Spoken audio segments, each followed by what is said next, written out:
The fight over school library books continues in Fort Bend ISD. This year, more than 30 books were challenged, and 13 investigates found those challenges were coming from one person, a former school board member. ABC 13's Nick Notario spoke to him to find out why and the changes that could also be coming. Libraries are a place where you can get lost in a book and learn about something new. You also don't find much sound there. I hope you don't sin and start getting this junk out of our schools. But what's on Fort Bend ISD library shelves is making a lot of noise. So if you keep it in here, you're complicit in the sexualizing of children. It's got to stop. Earlier this year, a Fort Bend ISD school board meeting turned graphic as people read pages from books found in school libraries. This summer, the school board plans to revisit the district's policy to remove books. Before it does, the district has had more than 30 books challenged this year, including The Handmaid's Tale and The Lovely Bones, novels that'll be read by a committee. The difficulty is that today in our democracy, we're very divided on what should be in and what should be out. 13 investigates requested the documents from the district to see who's challenged the books. We discovered it was only one person. Without knowing firsthand, my guess would be people on the extreme of one side or the other.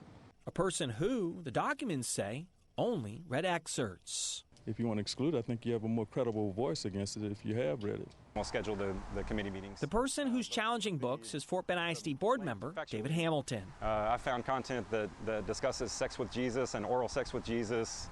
There's school library content about child porn, child rape. Hamilton says he learned about the books in January. He started to challenge them months later. I've tried to get other people to submit forms, and I think it's just the political reality right now that people are afraid to be called book banner. Hamilton says he's not a banner but concerned parent. If he's worried, we ask why not read the whole book. I think it's fair for somebody to ask that question, and I would say if you're going to have that criticism of me, then you should also have that criticism for the fact that a lot of these books are getting into the campus libraries. After someone challenges a book, a 5-person committee reads the literature. It can be removed, retained, or restricted. So far, 8 of the books Hamilton wants gone have been removed, but 7 were kept. How do you react to committees saying, no, this is actually beneficial for high school students, whereas you say it should only be allowed for perverted adults? Yeah, so that's a great, fair question. So the book's got a handgun on the cover, and the title is literally People Kill People. A controversial cover, but committee members say the book allows students to see themselves and not feel alone. The documents reveal committee members fear the rubric isn't fair.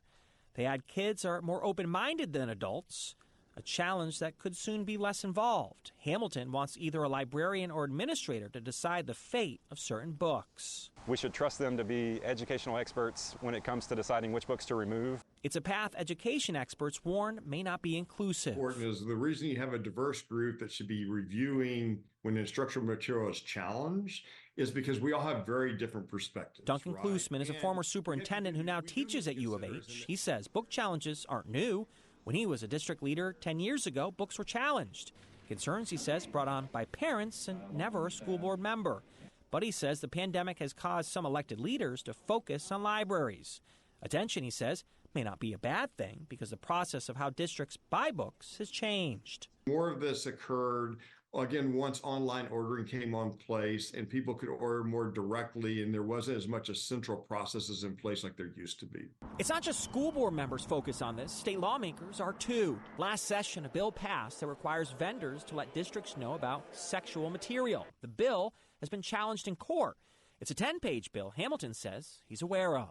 Have you read HB 900? I've read most of it, so I haven't read word to word the entire thing. You talk about us getting arrested. Yep. There's no mention of criminal charges, fees, or fines in HB 900. So where does that language come from? Yeah, so HB 900 brings in the Texas Penal Code language on distributing harmful content to minors. An attorney who reviewed the bill told us there's nothing that references jail time.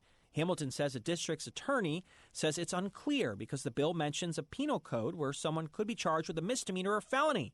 No matter the case, the board member believes the books shouldn't be there, a debate that continues to make noise from a place you usually don't find it. To remove the filth tonight, not tomorrow, not in a sidebar Judas meeting, but tonight.